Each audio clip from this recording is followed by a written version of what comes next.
Ladies and gentlemen, welcome finally to episode 3 of How You What. How you what, dawg? You know I'm clutch, dawg. Jump in with me as I go up, fuckers, you nuts, dawg. So how you what, dawg? So I cheated a little bit, and I already got started on something, as you can see.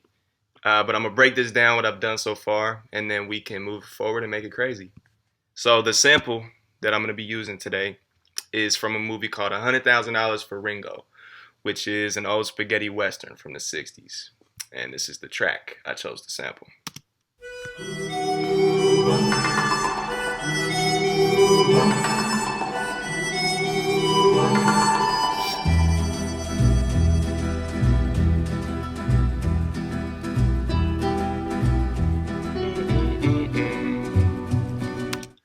Alright, so I picked a few pieces from that already.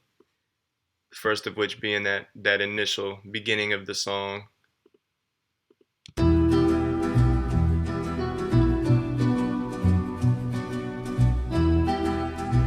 Second piece I picked here.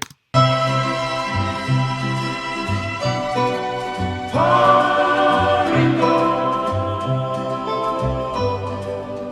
love it. And then the next thing I did was add drums. And I wanted to have like a drum break feel to it. So I was looking through my folder of drum breaks. And I found this one first.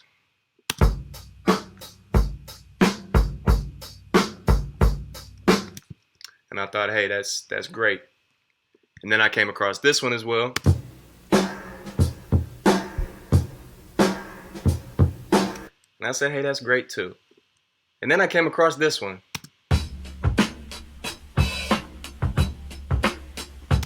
And I said, that's fantastic.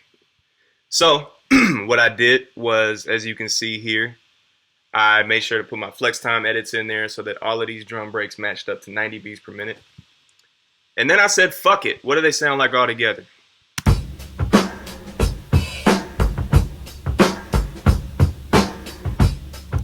Amazing. And then I put that over the sample.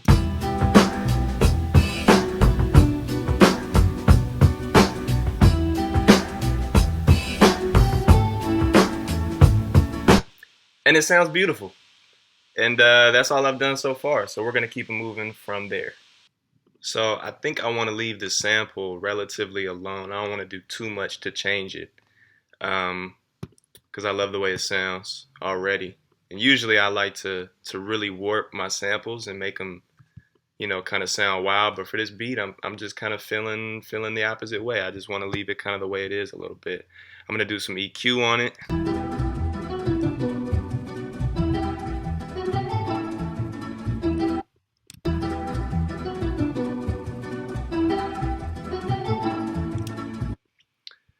Very, very slight EQ there. Just cut out a little bit of the bass frequencies that were in there. Slightly boosted the highs, slightly boosted these mids a little bit. And then I think really the only thing I'm going to do on this, other than EQ, is put a little reverb on it, honestly.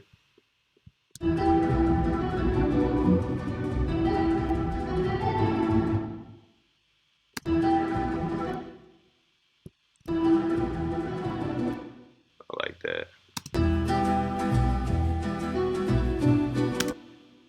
Yeah, that's nice. That's nice. The next thing I want to do before I move on to anything else is tighten up these drums a little bit. They're still a little muddy, a little wishy-washy. So I'm going to tighten these up a little bit and then we'll move forward.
think they're good for now. We'll make some more changes as we go. So something I just did real quickly. Back in the 60s, they didn't mix or master music the way we do now digitally. So the levels sometimes fluctuated a lot. And in this song, this first half was a hell of a lot quieter than the second half, and then the second half was fluctuating a lot. So basically what I did here was just put them on 2 different channels, change the levels a little bit, and on this second half I added a compressor to kind of account for the higher levels and lower levels, put some gain reduction in there so it's a little more level throughout the whole measure.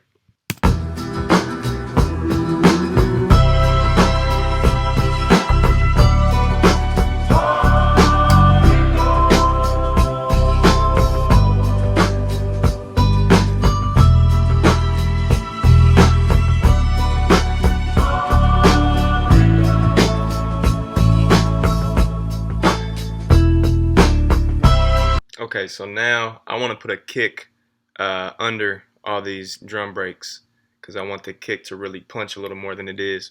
So I'm grabbing this kick out of the Super Mario pack and I'm going to put it down under the drum break.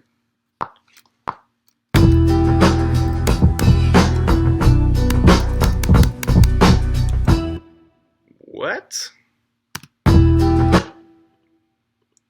Okay, so I guess we got some latency issues. Never fear, because draw in notes is here. Yeah,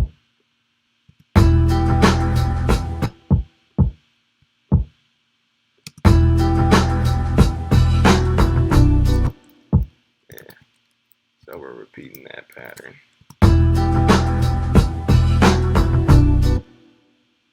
I want that to stand out a little more, so I'm going to bring in my overdrive plug-in.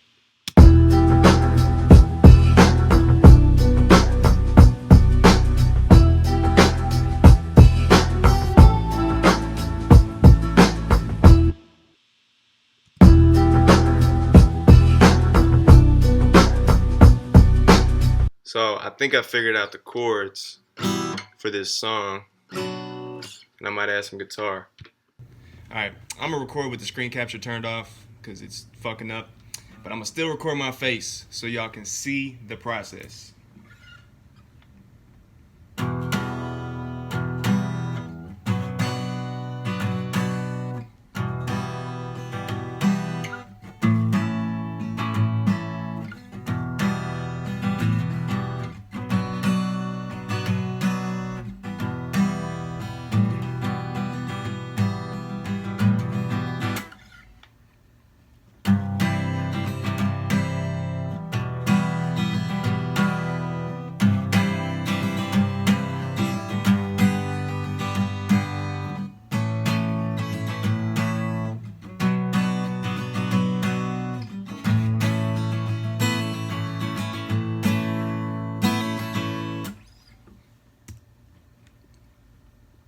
I think we're good. Okay, we got our guitar laid down.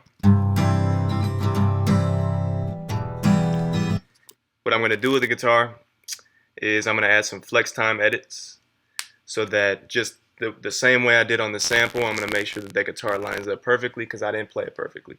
Okay, so the guitar is now lined up perfectly, making it sound like I played it perfectly, but y'all know the truth.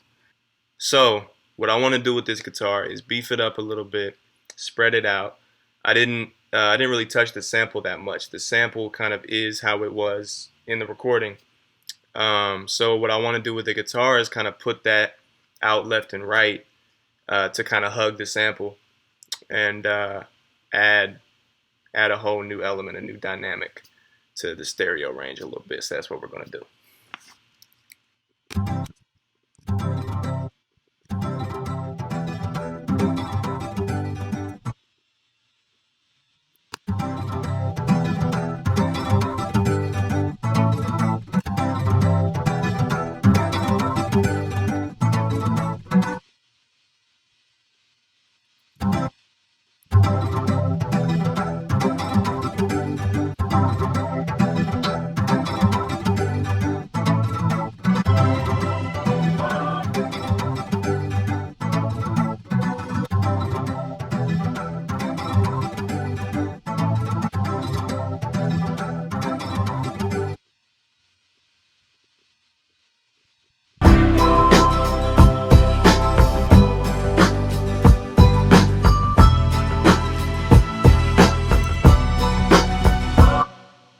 All right, this is a good place to put it.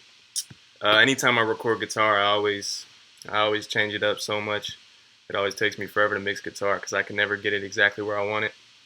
But that's a good place to put it for now, so we're gonna move on. Okay, so the audio fucked up and it didn't get this last piece that I did, but I'll show you what I just did. I put a drum fill in every 2 bars. I distorted it a little bit to beef it up, and then I sent it to a bus channel with a doubler set to all the way wide, all the way mix. What that's doing is basically widening. You're mixing the mono signal with this crazy stereo signal, so it kind of just gives it some room. And then, yeah, I put that every 2 bars. This is the fill right here.